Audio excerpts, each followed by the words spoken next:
La Reine Margot par Alexandre Dumas, partie 16 du livre audio, tome 2, chapitre 17. 2 têtes pour une couronne.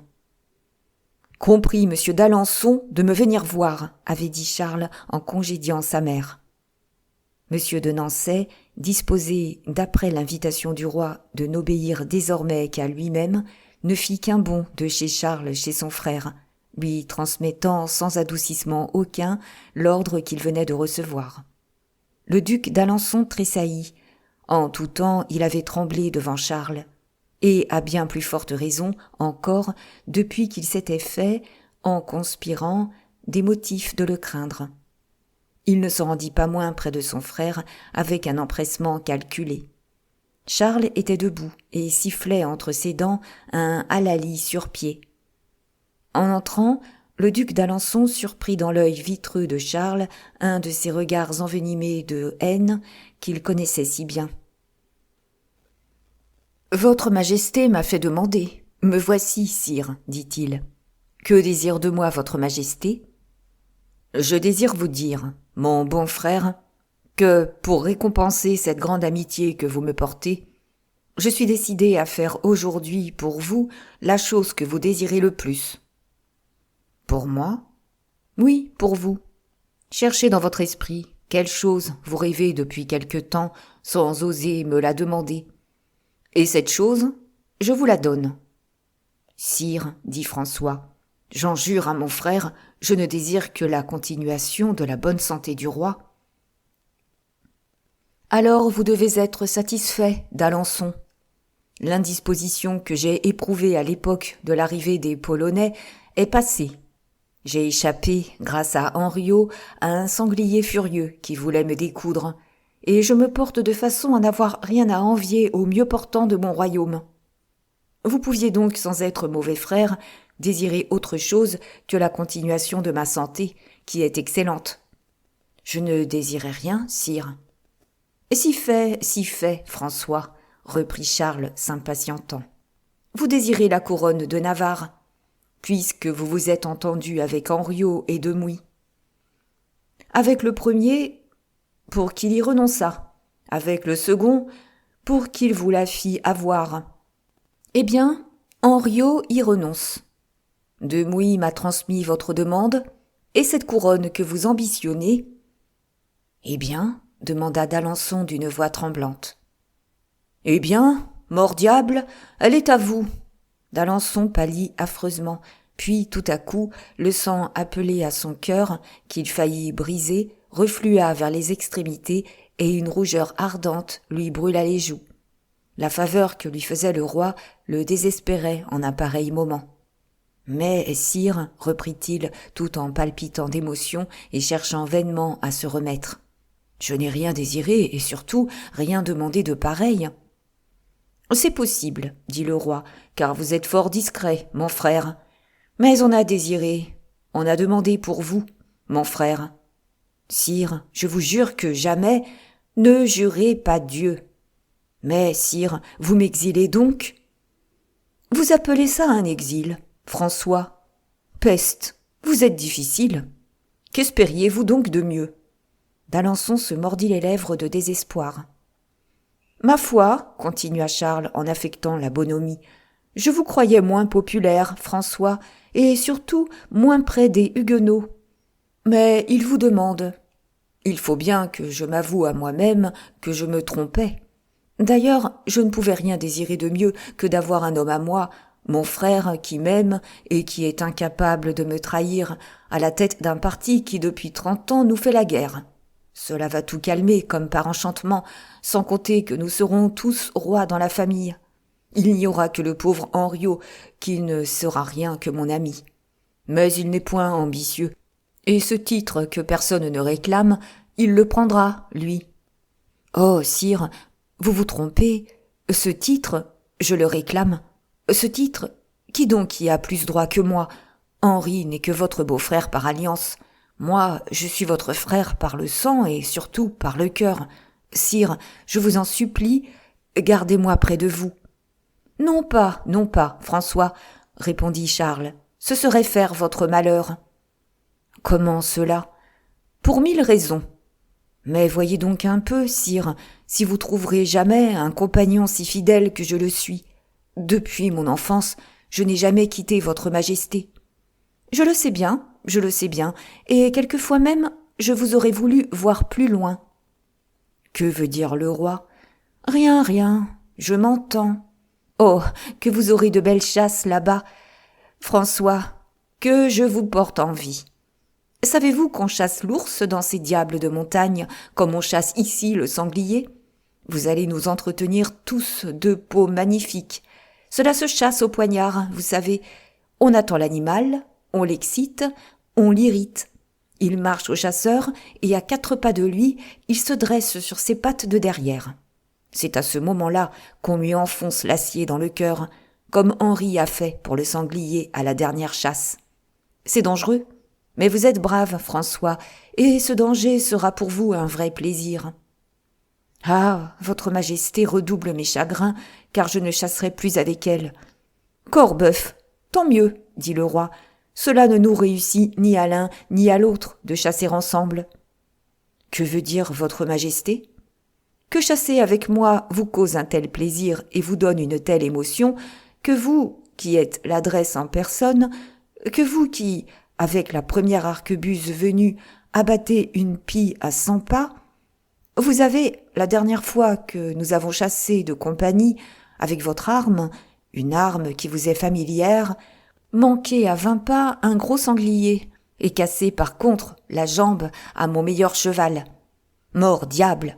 François, cela donne à songer, savez-vous? Oh, sire, pardonnez à l'émotion, dit d'Alençon, devenu livide. Eh oui, reprit Charles, l'émotion, je le sais bien, et c'est à cause de cette émotion que j'apprécie à sa juste valeur que je vous dis, croyez-moi, François, mieux vaut chasser loin l'un de l'autre, surtout quand on a des émotions pareilles. Réfléchissez à cela, mon frère, non pas en ma présence. Ma présence vous trouble, je le vois, mais quand vous serez seul, et vous conviendrez que j'ai tout lieu de craindre qu'à une nouvelle chasse, une autre émotion ne vienne à vous prendre. Car alors, il n'y a rien qui fasse relever la main comme l'émotion. Car alors, vous tueriez le cavalier au lieu du cheval, le roi au lieu de la bête. Peste! Une balle placée trop haut ou trop bas, cela change fort la face d'un gouvernement. Et nous en avons un exemple dans notre famille. Quand Montgomery a tué notre père Henri II par accident, par émotion peut-être, le coup a porté notre frère François II sur le trône et notre père Henri à Saint-Denis. Il faut si peu de choses à Dieu pour faire beaucoup. Le duc sentit la sueur ruisseler sur son front pendant ce choc, aussi redoutable qu'imprévu. Il était impossible que le roi dît plus clairement à son frère qu'il avait tout deviné. Charles, voilant sa colère sous une ombre de plaisanterie, était peut-être plus terrible encore que s'il eût laissé la lave haineuse qui lui dévorait le cœur se répandre bouillante au dehors. Sa vengeance paraissait proportionnée à sa rancune. À mesure que l'une s'aigrissait, l'autre grandissait, et pour la première fois, d'Alençon connut le remords, ou plutôt le regret d'avoir conçu un crime qui n'avait pas réussi. Il avait soutenu la lutte tant qu'il avait pu, mais sous ce dernier coup, il plia la tête, et Charles vit poindre dans ses yeux cette flamme dévorante qui, chez les êtres d'une nature tendre, creuse le sillon par où jaillissent les larmes. Mais d'Alençon était de ceux-là qui ne pleurent que de rage. Charles tenait fixé sur lui son œil de vautour, aspirant pour ainsi dire chacune des sensations qui se succédaient dans le cœur du jeune homme.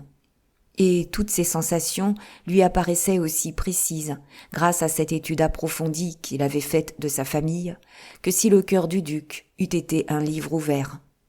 Il le laissa ainsi un instant écrasé, immobile et muet, puis, d'une voix empreinte de haineuse fermeté, « Mon frère, dit-il, nous vous avons dit notre résolution, et notre résolution est immuable. Vous partirez. » D'Alençon fit un mouvement. Charles ne parut pas le remarquer et continua. « Je veux que la Navarre soit fière d'avoir pour prince un frère du roi de France. or, pouvoir, honneur, vous aurez tout ce qui convient à votre naissance. Comme votre frère Henri l'a eu, et comme lui, ajouta-t-il en souriant, vous me bénirez de loin. Mais n'importe, les bénédictions ne connaissent pas la distance. Sire, acceptez, ou plutôt, résignez-vous. Une fois roi, on trouvera une femme digne d'un fils de France. Qui sait? Qui vous apportera un autre trône, peut-être? Mais, dit le duc d'Alençon, votre majesté oublie son bon ami Henri. Henri, mais puisque je vous ai dit qu'il n'en voulait pas, du trône de Navarre, puisque je vous ai déjà dit qu'il vous l'abandonnait. Henri est un joyeux garçon, et non pas une face pâle comme vous. Il veut rire et s'amuser à son aise, et non sécher, comme nous sommes condamnés à le faire, nous, sous des couronnes. D'Alençon poussa un soupir. Mais, dit-il, votre majesté m'ordonne donc de m'occuper. Non pas, non pas. Ne vous inquiétez de rien, François, je réglerai tout moi-même. Reposez-vous sur moi comme sur un bon frère. Et maintenant que tout est convenu, allez, dites ou ne dites pas notre entretien à vos amis. Je veux prendre des mesures pour que la chose devienne bientôt publique. Allez, François. Il n'y avait rien à répondre. Le duc salua et partit la rage dans le cœur. Il brûlait de trouver Henri pour causer avec lui de tout ce qui venait de se passer, mais il ne trouva que Catherine. En effet, Henri fuyait l'entretien et la reine mère le recherchait. Le duc, en voyant Catherine, étouffa aussitôt ses douleurs et essaya de sourire. Moins heureux que Henri d'Anjou, ce n'était pas une mère qu'il cherchait dans Catherine, mais simplement une alliée. Il commençait donc par dissimuler avec elle, car pour faire de bonnes alliances, il faut bien se tromper un peu mutuellement. Il aborda donc Catherine avec un visage où ne restait plus qu'une légère trace d'inquiétude. « Eh bien, madame, dit-il, voilà de grandes nouvelles. Les savez-vous ?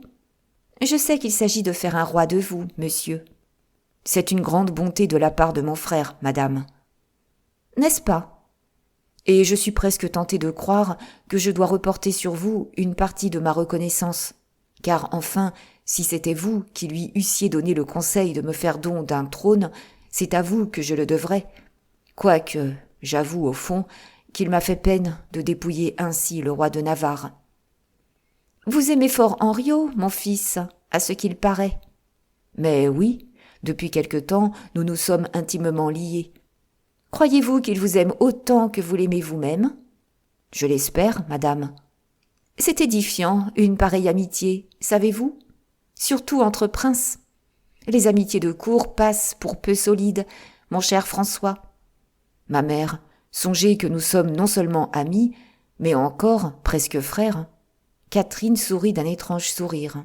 « Bon, dit-elle, est-ce qu'il y a des frères entre rois ?»« Oh, quant à cela, nous n'étions rois ni l'un ni l'autre, ma mère, quand nous nous sommes liés ainsi. Nous ne devions même jamais l'être. Voilà pourquoi nous nous aimions. »« Oui, mais les choses sont bien changées à cette heure. »« Comment, bien changées ?»« Oui, sans doute. Qui vous dit maintenant que vous ne serez pas tous deux rois ?» Au tressaillement nerveux du duc, à la rougeur qui envahit son front, Catherine vit que le coup lancé par elle avait porté en plein cœur.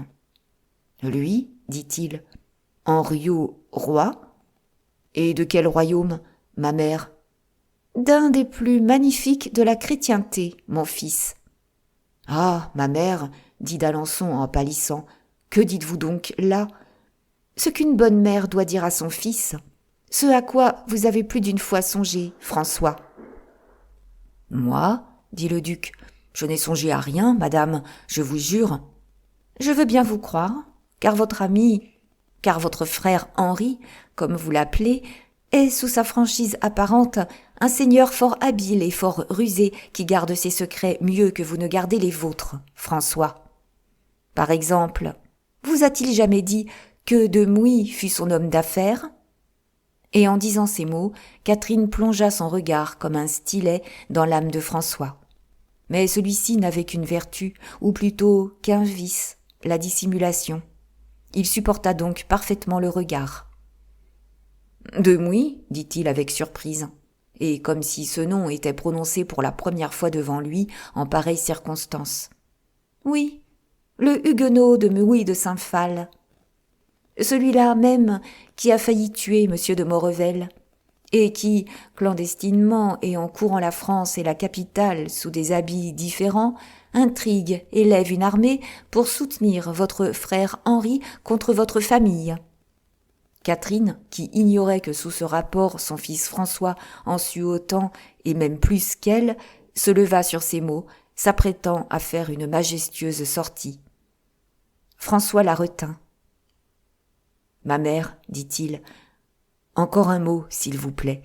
Puisque vous daignez m'initier à votre politique, dites-moi comment, avec de si faibles ressources et si peu connu qu'il est, Henri parviendrait-il à faire une guerre assez sérieuse pour inquiéter ma famille ? » « Enfant, dit la reine en souriant, sachez donc qu'il est soutenu par plus de 30 000 hommes peut-être. Que le jour où il dira un mot, ces 30 000 hommes apparaîtront tout à coup comme s'ils sortaient de terre. Et ces 30 000 hommes, ce sont des huguenots, songez-y, c'est-à-dire les plus braves soldats du monde. Et puis, il a une protection que vous n'avez pas su ou pas voulu vous concilier, vous. Laquelle ? Il a le roi qu'il aime, qui le pousse, le roi qui, par jalousie contre votre frère de Pologne et par dépit contre vous, cherche autour de lui des successeurs. Seulement, aveugle que vous êtes, si vous ne le voyez pas, il les cherche autre part que dans sa famille. Le roi ? Vous croyez, ma mère ? Ne vous êtes-vous donc pas aperçu qu'il chérit Henriot, son Henriot ? Si fait, ma mère, si fait. Et qu'il en est payé de retour, car ce même Henriot, oubliant que son beau-frère le voulait arquebuser le jour de la Saint-Barthélemy, se couche à plat ventre comme un chien qui lèche la main dont il a été battu. « Oui, oui, murmura François, je l'ai déjà remarqué. Henri est bien humble avec mon frère Charles. Ingénieux à lui complaire en toutes choses. Au point que, dépité d'être toujours raillé par le roi sur son ignorance de la chasse aux faucons, il veut se mettre à... Si bien qu'hier, il m'a demandé, oui, pas plus tard qu'hier, si je n'avais point quelques bons livres qui traitent de cet art. « Attendez donc, dit Catherine, dont les yeux étincelèrent comme si une idée subite lui traversait l'esprit. « Attendez donc. Et que lui avez-vous répondu ? Que je chercherais dans ma bibliothèque ? Bien, dit Catherine. Bien, il faut qu'il l'ait, ce livre. Mais j'ai cherché, madame, et n'ai rien trouvé. Je trouverai, moi, je trouverai. Et vous lui donnerez le livre, comme s'il venait de vous. Et qu'en résultera-t-il ? Avez-vous confiance en moi, d'Alençon ? Oui, ma mère. Voulez-vous m'obéir aveuglément à l'égard de Henri, que vous n'aimez pas, quoi que vous en disiez ? D'Alençon sourit. Et que je déteste, moi, continua Catherine. Oui, j'obéirai. Après-demain, venez chercher le livre ici, je vous le donnerai. Vous le porterez à Henri et laissez Dieu, la providence ou le hasard faire le reste. François connaissait assez sa mère pour savoir qu'elle ne s'en rapportait point d'habitude à Dieu, à la providence ou au hasard du soin de servir ses amitiés ou ses haines. Mais il se garda d'ajouter un seul mot, et saluant en homme qui accepte la commission dont on le charge, il se retira chez lui. « Que veut-elle dire ?» pensa le jeune homme en montant l'escalier. « Je n'en sais rien. Mais ce qu'il y a de clair pour moi dans tout ceci, c'est qu'elle agit contre un ennemi commun. Laissons-la faire. » Pendant ce temps, Marguerite, par l'intermédiaire de la Mole, recevait une lettre de Demouy. Comme en politique, les deux illustres conjoints n'avaient point de secret, elle décacheta cette lettre et la lut. Sans doute cette lettre lui parut intéressante, car à l'instant même, Marguerite, profitant de l'obscurité qui commençait à descendre le long des murailles du Louvre, se glissa dans le passage secret, monta l'escalier tournant et, après avoir regardé de tous côtés avec attention, s'élança rapide comme une ombre et disparut dans l'antichambre du roi de Navarre.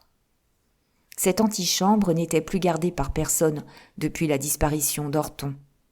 Cette disparition, dont nous n'avons pas parlé depuis le moment où le lecteur l'a vu s'opérer d'une façon si tragique pour le pauvre Orton, avait fort inquiété Henri. Il s'en était ouvert à Madame de Sauve et à sa femme, mais ni l'une ni l'autre n'était plus instruite que lui. Seulement, Madame de Sauve lui avait donné quelques renseignements, à la suite desquels il était demeuré parfaitement clair à l'esprit de Henri que le pauvre enfant avait été victime de quelque machination de la reine-mère, et que c'était à la suite de cette machination qu'il avait failli, lui, être arrêté avec Demouy dans l'auberge de la Belle Étoile. Un autre que Henri eût gardé le silence, car il n'eût rien osé dire. Mais Henri calculait tout. Il comprit que son silence le trahirait. D'ordinaire, on ne perd pas ainsi un de ses serviteurs, un de ses confidents, sans s'informer de lui, sans faire des recherches. Henri s'informa donc, rechercha donc en présence du roi et de la reine-mère elle-même. Il demanda Orton à tout le monde, depuis la sentinelle qui se promenait devant le guichet du Louvre, jusqu'au capitaine des gardes qui veillait dans l'antichambre du roi. Mais toute demande et toute démarche furent inutiles, et Henri parut si ostensiblement affecté de cet événement et si attaché au pauvre serviteur absent qu'il déclara qu'il ne le remplacerait que lorsqu'il aurait acquis la certitude qu'il aurait disparu pour toujours. L'antichambre, comme nous l'avons dit, était donc vide lorsque Marguerite se présenta chez Henri. Si légers que fussent les pas de la reine, Henri les entendit et se retourna. « Vous, madame » s'écria-t-il. « Oui » répondit Marguerite. « Lisez vite » et elle lui présenta le papier tout ouvert. Il contenait ces quelques lignes. « Sire, le moment est venu de mettre notre projet de fuite à exécution. Après-demain, il y a chasse au vol le long de la Seine, depuis Saint-Germain jusqu'à Maison, c'est-à-dire dans toute la longueur de la forêt. Allez à cette chasse, quoique ce soit une chasse au vol. Prenez sous votre habit une bonne chemise de maille. Ceignez votre meilleure épée, montez le plus fin cheval de votre écurie.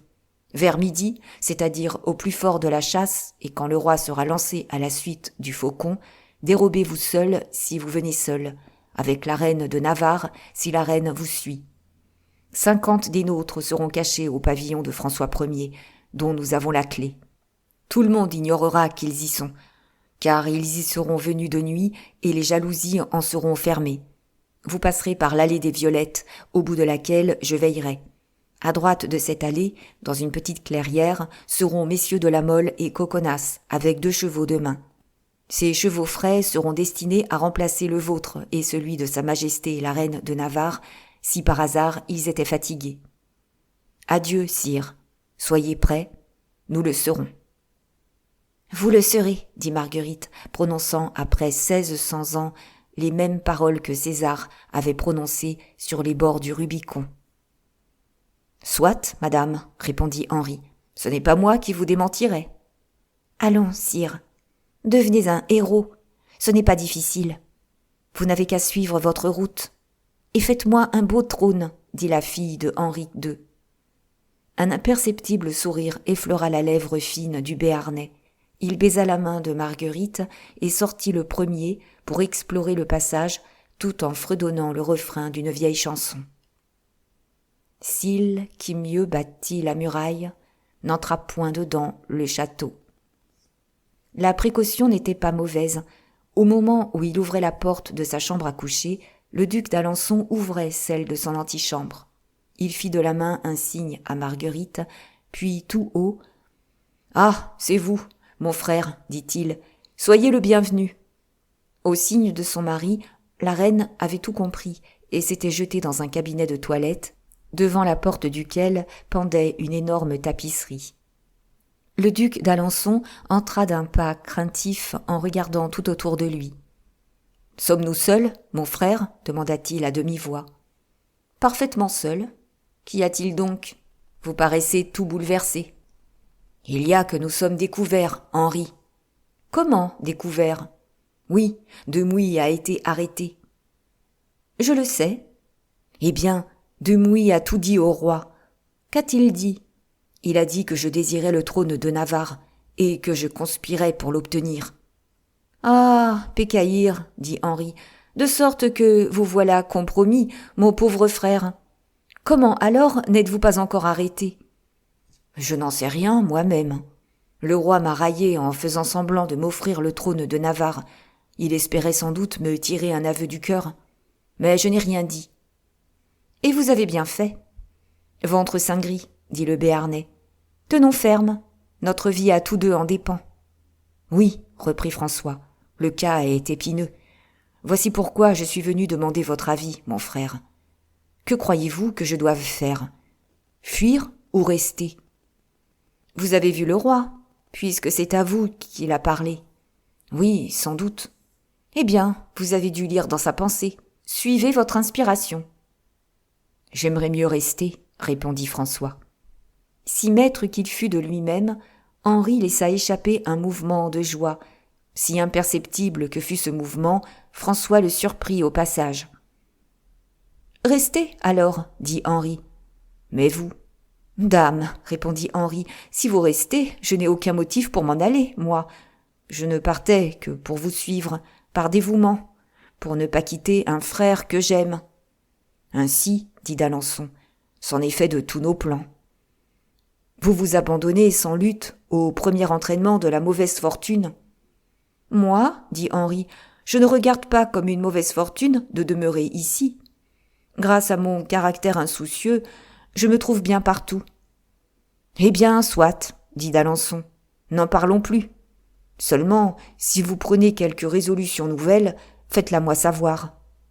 Corbleu, je n'y manquerai pas, croyez-le bien, répondit Henri. N'est-il pas convenu que nous n'avons pas de secret l'un pour l'autre? D'Alençon n'insista pas davantage et se retira tout pensif, car, à un certain moment, il avait cru voir trembler la tapisserie du cabinet de toilette.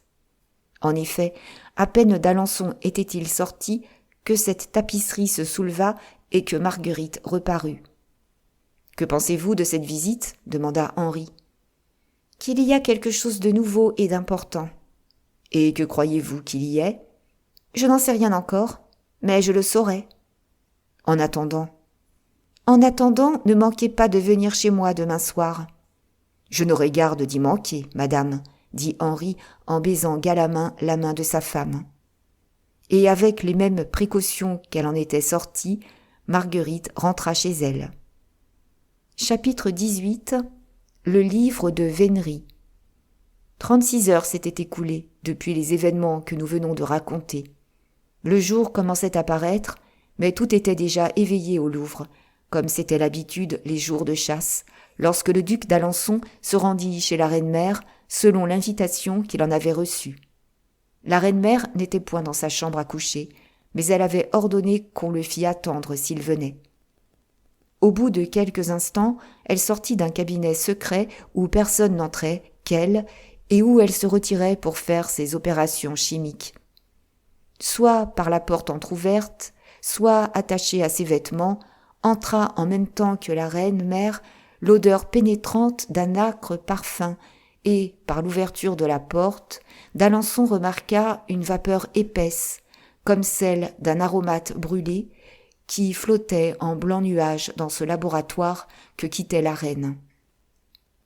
Le duc ne put réprimer un regard de curiosité. « Oui, dit Catherine de Médicis, oui, j'ai brûlé quelques vieux parchemins, et ces parchemins exhalaient une si puante odeur que j'ai jeté du genièvre sur le brasier. De là cette odeur. » D'Alençon s'inclina. « Eh bien, » dit Catherine, en cachant dans les larges manches de sa robe de chambre ses mains, que de légères taches d'un jaune rougeâtre diapraient çà et là. « Qu'avez-vous de nouveau depuis hier ?»« Rien, ma mère. »« Avez-vous vu Henri ?»« Oui. »« Il refuse toujours de partir ?»« Absolument. »« Le fourbe. »« Que dites-vous, madame ?»« Je dis qu'il part. »« Vous croyez ? » ?»« J'en suis sûre. » « Alors, il nous échappe ?»« Oui, » dit Catherine. « Et vous le laissez partir ?»« Non seulement je le laisse partir, mais je vous dis plus. Il faut qu'il parte. » Je ne vous comprends pas, ma mère. Écoutez bien ce que je vais vous dire, François. Un médecin très habile, le même qui m'a remis le livre de chasse que vous allez lui porter, m'a affirmé que le roi de Navarre était sur le point d'être atteint d'une maladie de consomption. D'une de ces maladies qui ne pardonnent pas et auxquelles la science ne peut apporter aucun remède. Or, vous comprenez que s'il doit mourir d'un mal si cruel, il vaut mieux qu'il meure loin de nous que sous nos yeux, à la cour. En effet, dit le duc, cela nous ferait trop de peine. Et surtout à votre frère Charles, dit Catherine, tandis que lorsque Henri mourra après lui avoir désobéi, le roi regardera cette mort comme une punition du ciel. Vous avez raison, ma mère, dit François avec admiration. Il faut qu'il parte. Mais êtes-vous bien sûr qu'il partira? Toutes ces mesures sont prises. Le rendez-vous est dans la forêt de Saint-Germain. 50 huguenots doivent lui servir d'escorte jusqu'à Fontainebleau, où 500 autres l'attendent. Et, dit d'Alençon avec une légère hésitation et une pâleur visible, ma sœur Margot part avec lui?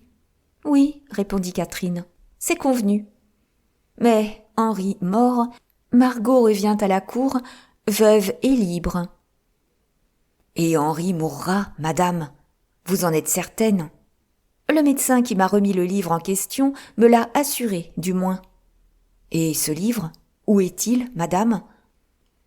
Catherine retourna à pas lents vers le cabinet mystérieux, ouvrit la porte, s'y enfonça et reparut un instant après, le livre à la main.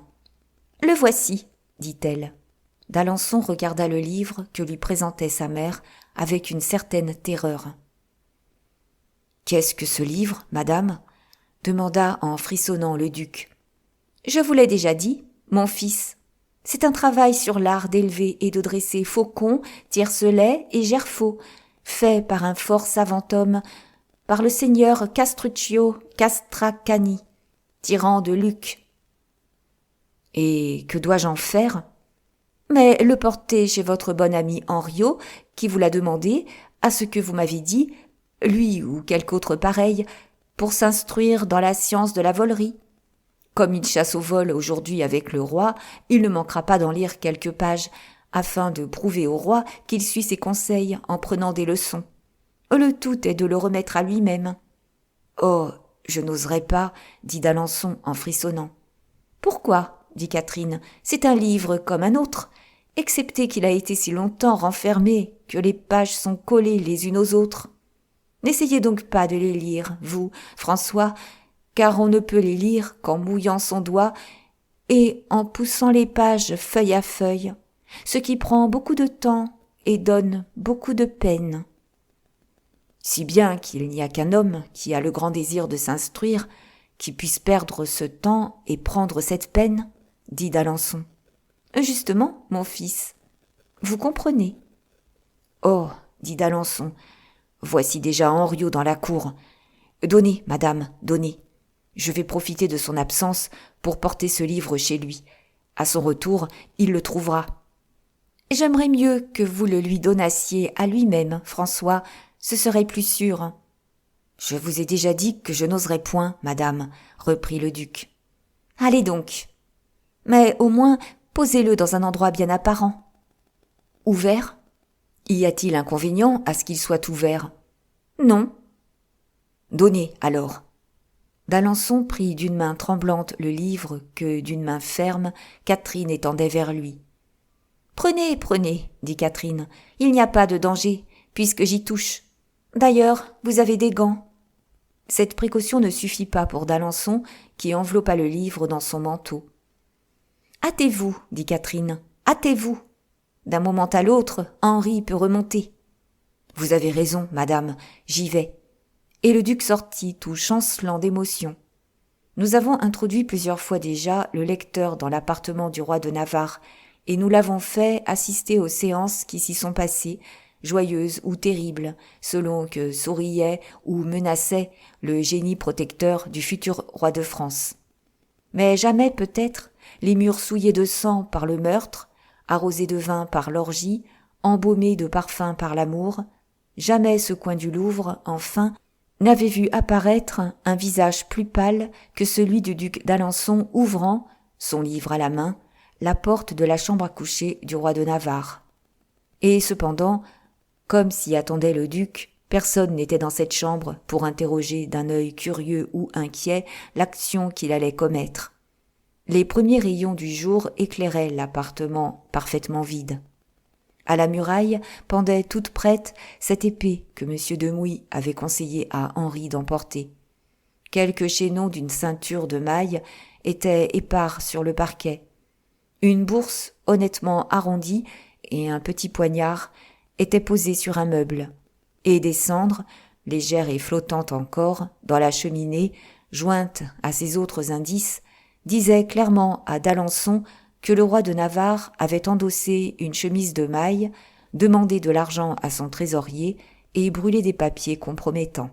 « Ma mère ne s'était pas trompée, » dit d'Alençon. « Le fourbe me trahissait. » Sans doute, cette conviction donna une nouvelle force au jeune homme, car après avoir sondé du regard tous les coins de la chambre, après avoir soulevé les tapisseries des portières, après qu'un grand bruit retentissait dans les cours et qu'un grand silence qui régnait dans l'appartement lui eût prouvé que personne ne songeait à l'espionner, il tira le livre de dessous son manteau, le posa rapidement sur la table où était la bourse, l'adossant à un pupitre de chêne sculpté, puis, s'écartant aussitôt, il allongea le bras et, avec une hésitation qui trahissait ses craintes, de sa main gantée, il ouvrit le livre à l'endroit d'une gravure de chasse.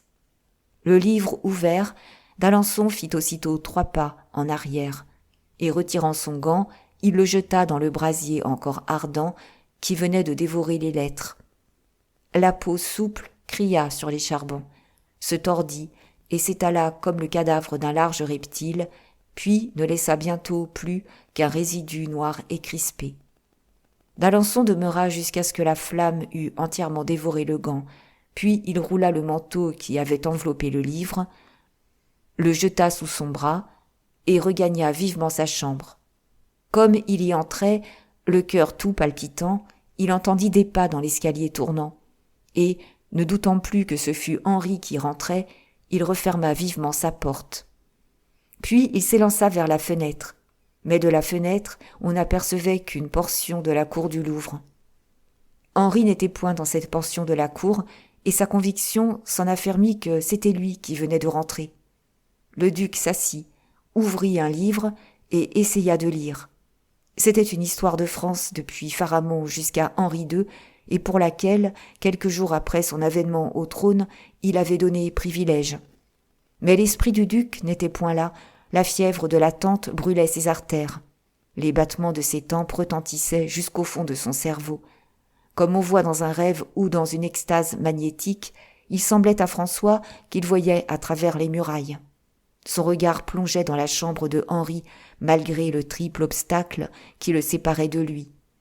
Pour écarter l'objet terrible qu'il croyait voir avec les yeux de la pensée, le duc essaya de fixer la sienne sur autre chose que sur le livre terrible ouvert sur le pupitre de bois de chêne à l'endroit de l'image. Mais ce fut inutilement qu'il prit l'une après l'autre ses armes, l'un après l'autre ses joyaux, qu'il arpenta 100 fois le même sillon du parquet, chaque détail de cette image, que le duc n'avait qu'entrevu, cependant, lui était resté dans l'esprit. C'était un seigneur à cheval qui, remplissant lui-même l'office d'un valet de fauconnerie, lançait le leurre en rappelant le faucon et en courant au grand galop de son cheval dans les herbes d'un marécage. Si violente que fût la volonté du duc, le souvenir triomphait de sa volonté. Puis, ce n'était pas seulement le livre qu'il voyait, c'était le roi de Navarre s'approchant de ce livre, regardant cette image, essayant de tourner les pages et empêché par l'obstacle qu'elles opposaient, triomphant de l'obstacle en mouillant son pouce et en forçant les feuilles à glisser.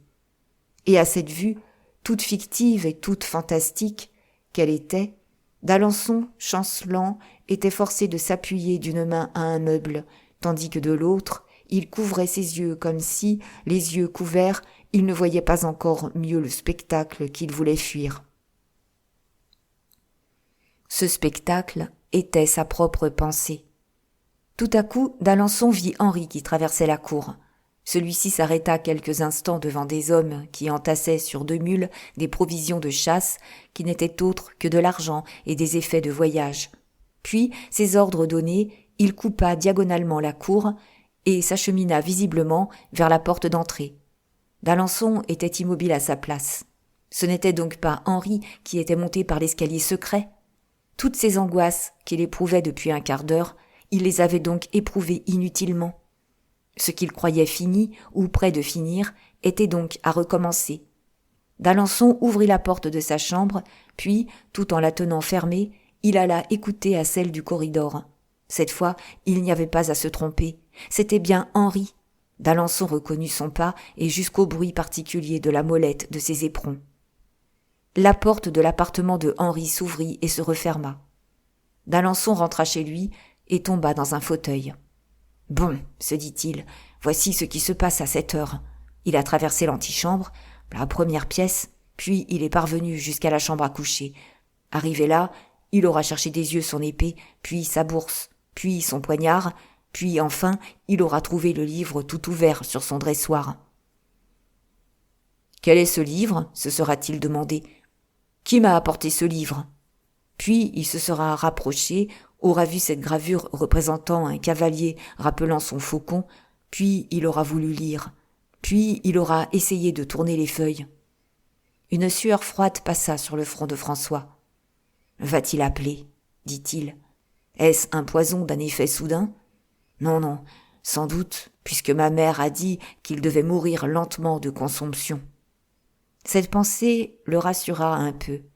10 minutes se passèrent ainsi, tièdes d'agonie, usées seconde par seconde, et chacune de ces secondes fournissant tout ce que l'imagination invente de terreurs insensées, un monde de visions.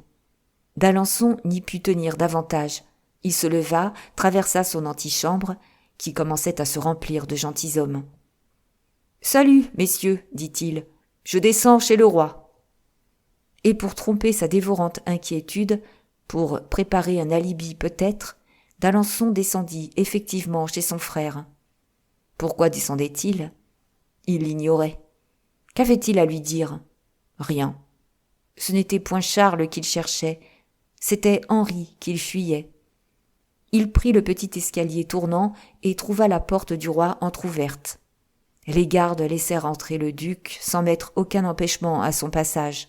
Les jours de chasse, il n'y avait ni étiquette ni consigne. François traversa successivement l'antichambre, le salon et la chambre à coucher sans rencontrer personne. Enfin, il songeait que Charles était sans doute dans son cabinet des armes et poussa la porte qui donnait de la chambre à coucher dans le cabinet. Charles était assis devant une table, dans un grand fauteuil sculpté à dossier aigu. Il tournait le dos à la porte par laquelle était entré François. Il paraissait plongé dans une occupation qui le dominait. Le duc s'approcha sur la pointe du pied.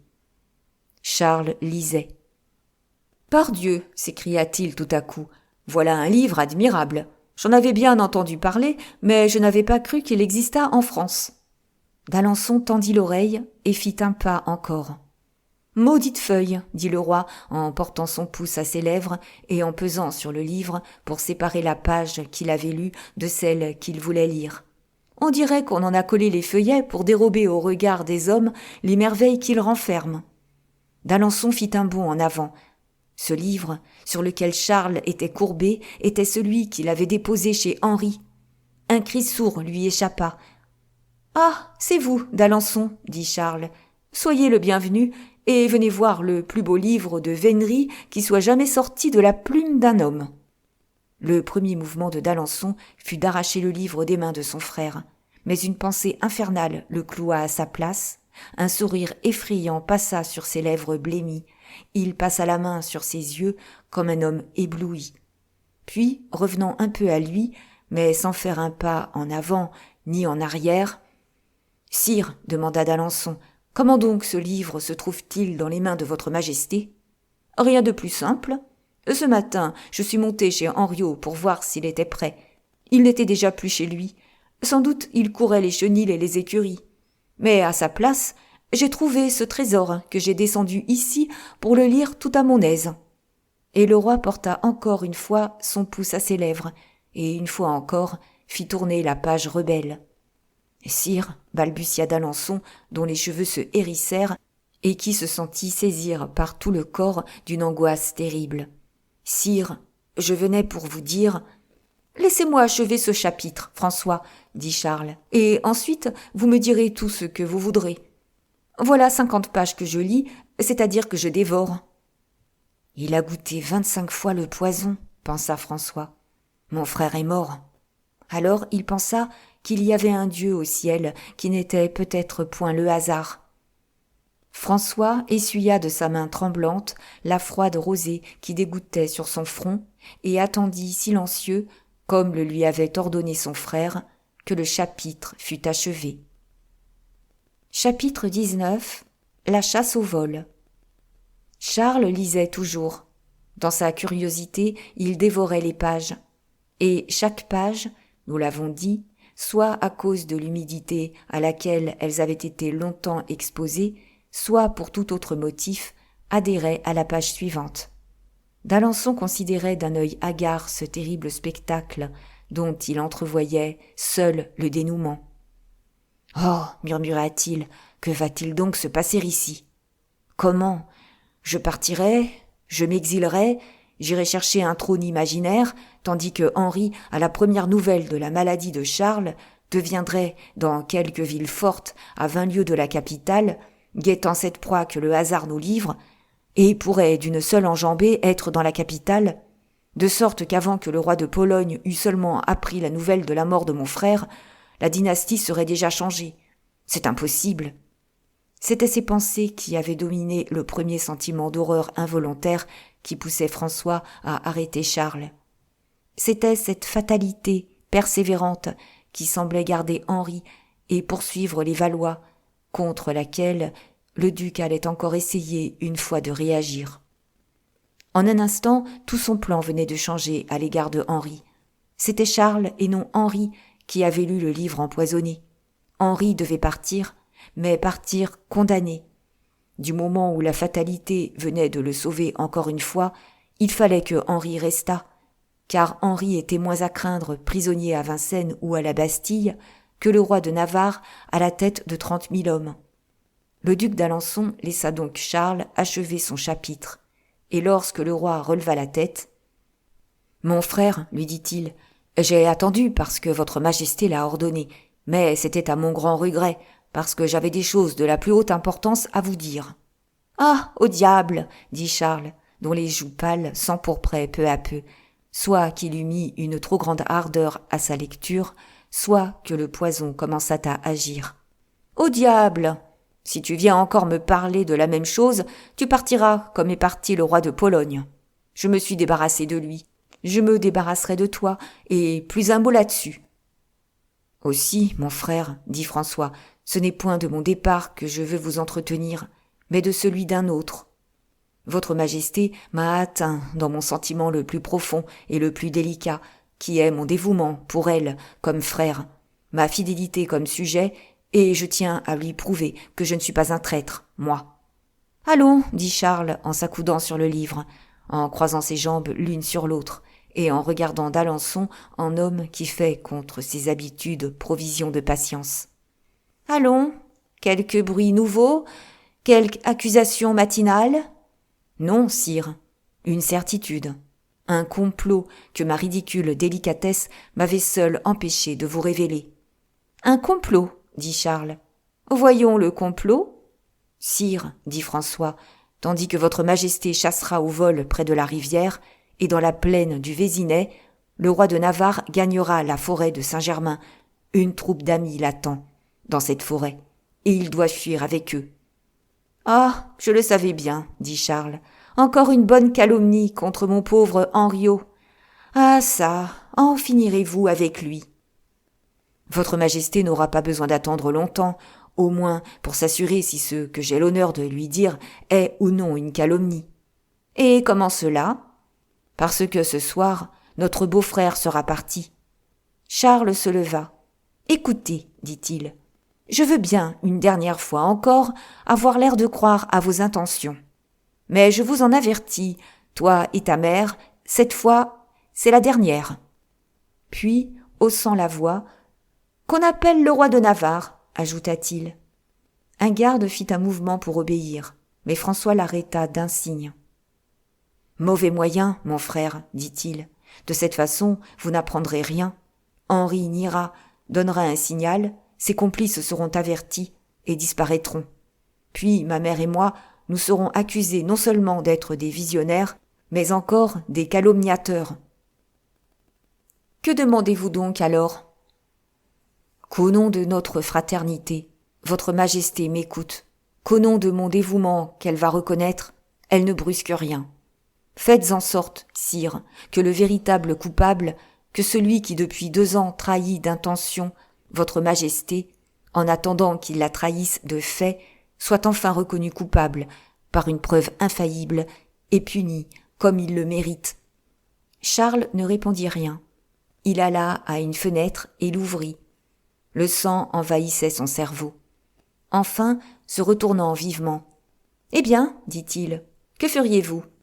Parlez, François. »« Sire, dit d'Alençon, je ferai cerner la forêt de Saint-Germain par 3 détachements de chevaux légers qui, à une heure convenue, à 11 heures par exemple, se mettraient en marche et rabattraient tout ce qui se trouve dans la forêt sur le pavillon de François Ier, que j'aurais, comme par hasard, désigné pour l'endroit du rendez-vous, du dîner.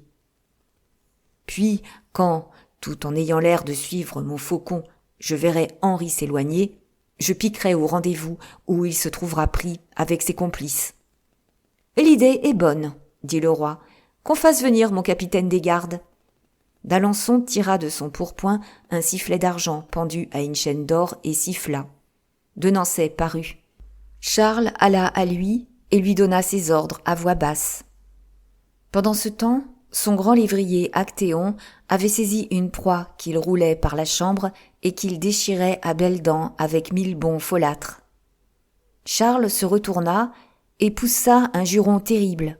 Cette proie, que s'était faite Actéon, c'était ce précieux livre de vénerie dont il n'existait, comme nous l'avons dit, que 3 exemplaires au monde. Le châtiment fut égal au crime. Charles saisit un fouet, la lanière sifflante enveloppa l'animal d'un triple nœud. Actéon jeta un cri et disparut sous une table couverte d'un immense tapis qui lui servait de retraite. Charles ramassa le livre et vit avec joie qu'il n'y manquait qu'un feuillet. Et encore n'était-il pas une page de texte, mais une gravure. Il le plaça avec soin sur un rayon où Actéon ne pouvait l'atteindre. D'Alençon le regardait faire avec inquiétude. Il eût voulu fort que ce livre, maintenant qu'il avait fait sa terrible mission, sortît des mains de Charles. 6 heures sonnèrent. C'était l'heure à laquelle le roi devait descendre dans la cour encombrée de chevaux richement caparaçonnés, d'hommes et de femmes richement vêtus. Les veneurs tenaient sur leurs poings leurs faucons chaperonnés. Quelques piqueurs avaient les corps en écharpe au cas où le roi, fatigué de la chasse au vol, comme cela lui arrivait quelquefois, voudrait courre un daim ou un chevreuil.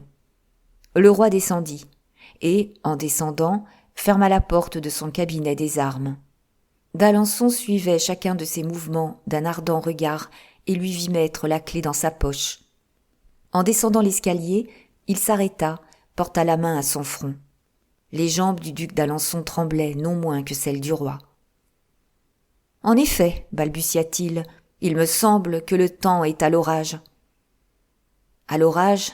Au mois de janvier ? » dit Charles. « Vous êtes fou. »« Non, j'ai des vertiges, ma peau est sèche. Je suis faible, voilà tout. » Puis, à demi-voix, « Ils me tueront, continua-t-il, avec leur haine et leur complot. » Mais en mettant le pied dans la cour, l'air frais du matin, les cris des chasseurs, les saluts bruyants de 100 personnes rassemblées produisirent sur Charles leur effet ordinaire. Il respira libre et joyeux. Son premier regard avait été pour chercher Henri. Henri était près de Marguerite. Ces 2 excellents époux semblaient ne se pouvoir quitter tant ils s'aimaient. En apercevant Charles, Henri fit bondir son cheval, et en 3 courbettes de l'animal fut près de son beau-frère.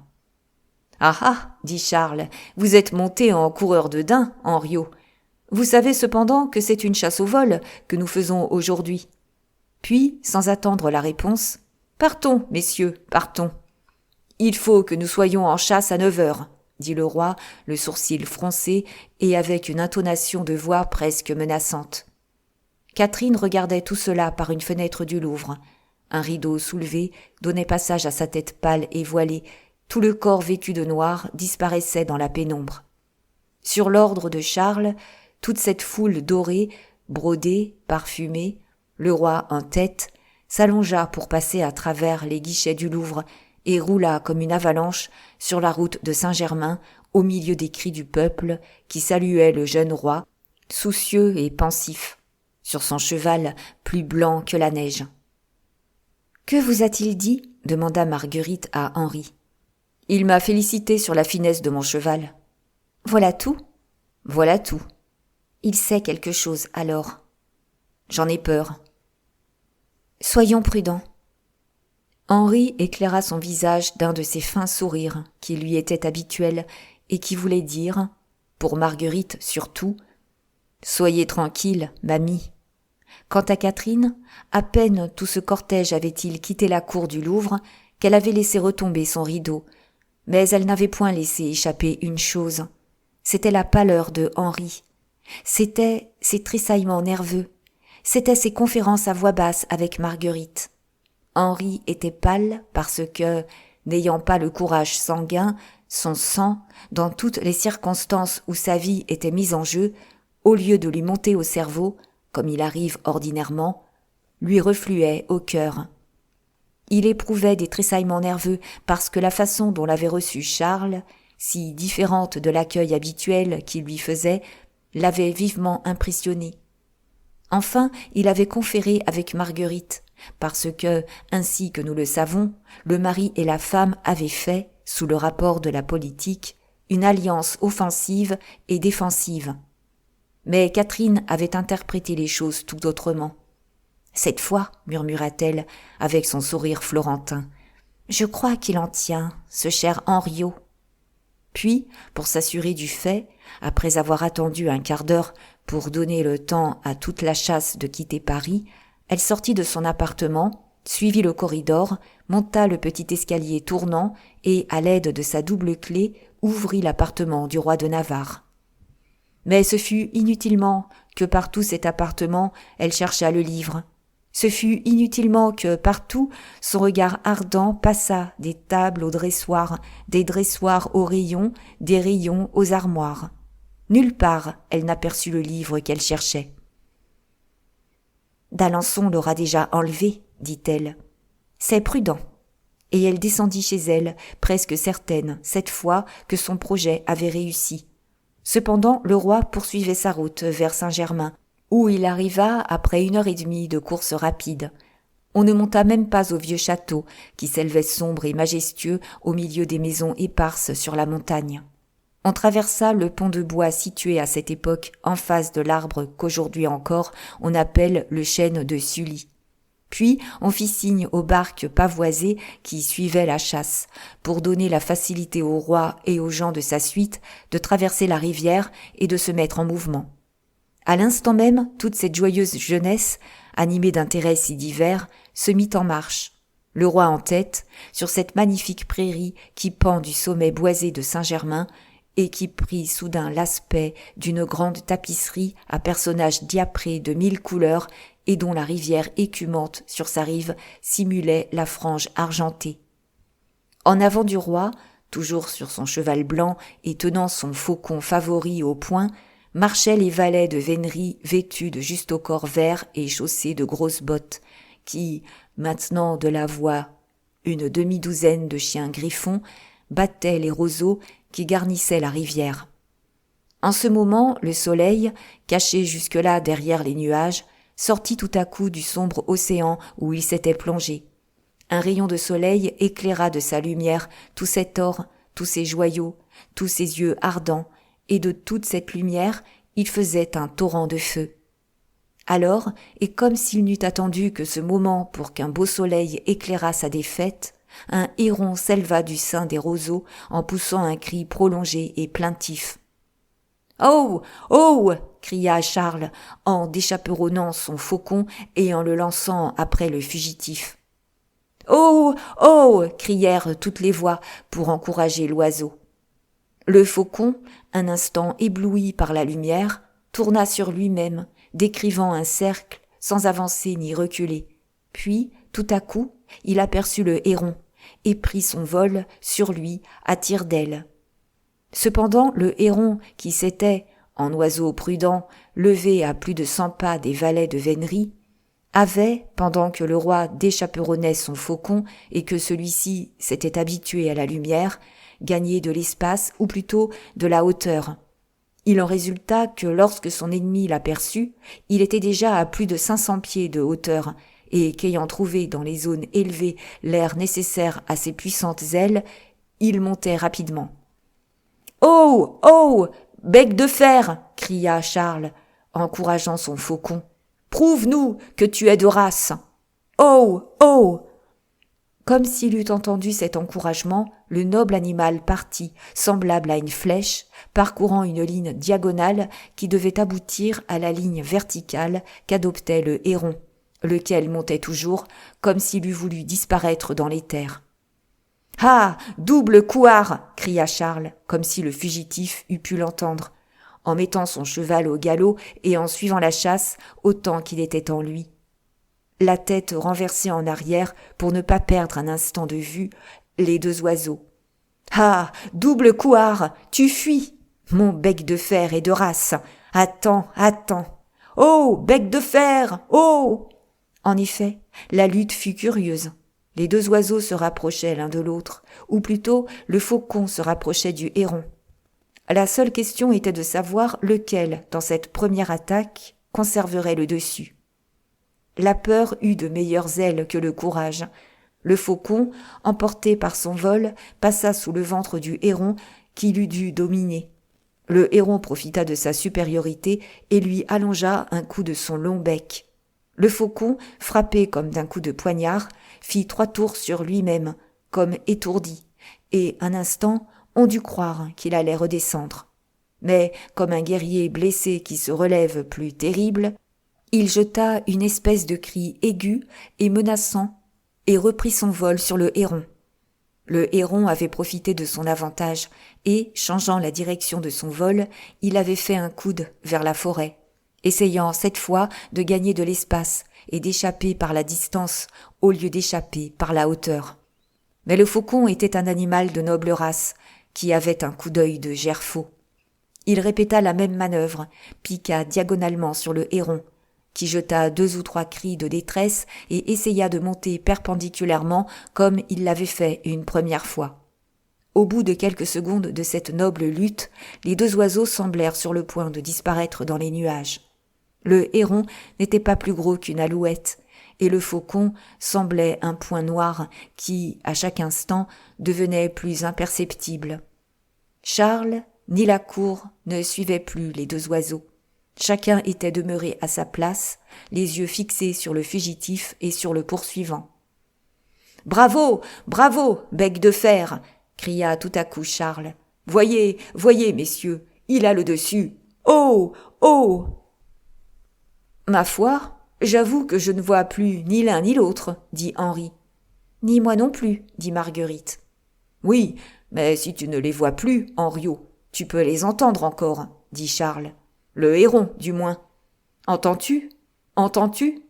Il demande grâce. » En effet, 2 ou 3 cris plaintifs, et qu'une oreille exercée pouvait seule saisir, descendirent du ciel sur la terre. « Écoute, écoute !» cria Charles. « Et tu vas les voir descendre plus vite qu'ils ne sont montés. » En effet, comme le roi prononçait ces mots, les 2 oiseaux commencèrent à reparaître. C'étaient 2 points noirs seulement, mais à la différence de grosseur de ces 2 points, il était facile de voir cependant que le faucon avait le dessus. « Voyez, voyez !» cria Charles. « Bec de fer le tien !» En effet, le héron, dominé par l'oiseau de proie, n'essayait même plus de se défendre. Il descendait rapidement, incessamment frappé par le faucon et ne répondant que par ses cris. Tout à coup, il replia ses ailes et se laissa tomber comme une pierre. Mais son adversaire en fit autant, et lorsque le fugitif voulut reprendre son vol, un dernier coup de bec l'étendit.